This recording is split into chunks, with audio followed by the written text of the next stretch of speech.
grands travaux du PSG. Cette réorganisation a été logiquement lancée par le recrutement d'un nouvel entraîneur, censé enfin perforer le plafond de verre qui circonscrit les visées continentales de l'équipe depuis son rachat, en 2011, par le fonds Qatar Sport Investment, QSI.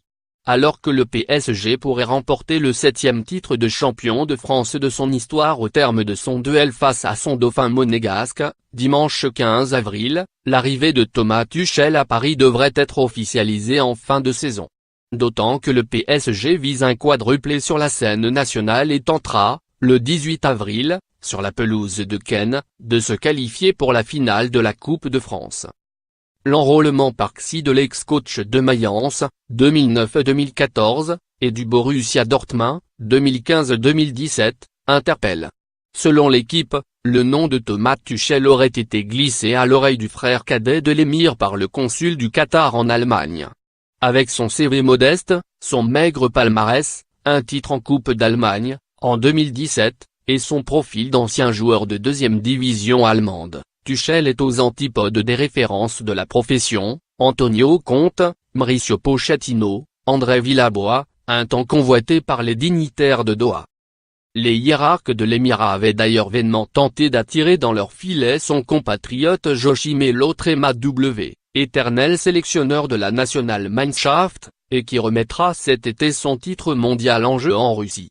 Loin de souffrir de la comparaison avec son illustre aîné, Thomas Tuchel a réussi haut la main son entretien d'embauche dans la capitale qatari. Tamim Al-Thani et le président du PSG, Nasser Al-Khelaifi, semblent avoir été sensibles à sa philosophie de jeu spectaculaire et à sa capacité à s'adapter au schéma tactique de l'adversaire. Et peu importe si l'intéressé n'a jamais emmené ses joueurs au-delà d'un quart de finale de Coupe d'Europe. Visage juvénile et allure décontractée, Tuchel passe pour un coach à poigne, enclin à appuyer sur la corde sensible pour rasséréner ses troupes. Son tempérament volcanique pose question. Tout comme son inexpérience en matière de gestion d'ego démesuré. Parviendra-t-il à gagner l'estime et le respect de stars de la trempe d'un Neymar, véritable diva du vestiaire parisien? Tout proche de s'engager pour 2 saisons, avec une 3e en option, au PSG, l'Allemand doit y poser ses valises avec le staff qui le seconde depuis une décennie. Communicant hors pair, épris de littérature, Tuchel sort d'une année sabbatique après son licenciement, pour divergence d'opinion, par le Borussia Dortmund, en mai 2017. Son éviction était directement liée à son regret de rejouer dès le lendemain de l'attentat qui a ciblé le bus de son équipe, le 11 avril 2017, à quelques heures de son match à domicile face à Monaco, en quart de finale aller de Ligue des Champions. En conférence de presse, Tuchel s'en était vertement pris à ses dirigeants et à l'Union des associations européennes de football, UEFA. Nous aurions aimé avoir plus de temps pour digérer tout cela. Nous nous sommes sentis ignorés. On ne nous a pas demandé notre avis, avait fulminé le quadragénaire. Quelques minutes après l'attaque, on nous a dit qu'on devrait jouer, comme si on nous avait envoyé une canette de bière contre le bus. Soucieux de protéger son effectif, Tuchel se démarque aussi en ce qui concerne la gestion de ses intérêts. Il n'est lié à aucun agent influent. Une caractéristique qui détonne dans la mesure où le Portugais Jorge Mendes, numéro 1 de la profession, est l'impresario israélien Pini Zahavi, à l'origine de la venue de Neymar contre la somme record de 222 millions d'euros, régissent les opérations du PSG sur le marché des transferts. L'Allemand est ainsi représenté au quotidien par son compatriote Olaf Manking, juriste spécialisé dans les médias, le sport, l'industrie du divertissement, et surtout la musique. Ce dernier s'occupe notamment de la carrière du rappeur thuringois Cluzo et de la chanteuse Annette Louisan. Selon l'équipe, l'enrôlement de Tuchel aurait d'ailleurs fragilisé le directeur sportif du PSG, le Portugais Antero Henrique, homme de réseau proche de Mendes et de Zahavi, est farouchement opposé à sa venue.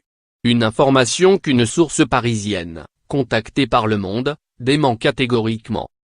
Le recrutement du 5e entraîneur de l'RKC et successeur d'Antoine Kombouaré, 2009-2011, Carlo Ancelotti, 2012-2013, Laurent Blanc, 2013-2016, et une Emery, 2016-2018, intervient alors que l'état-major du club est chamboulé.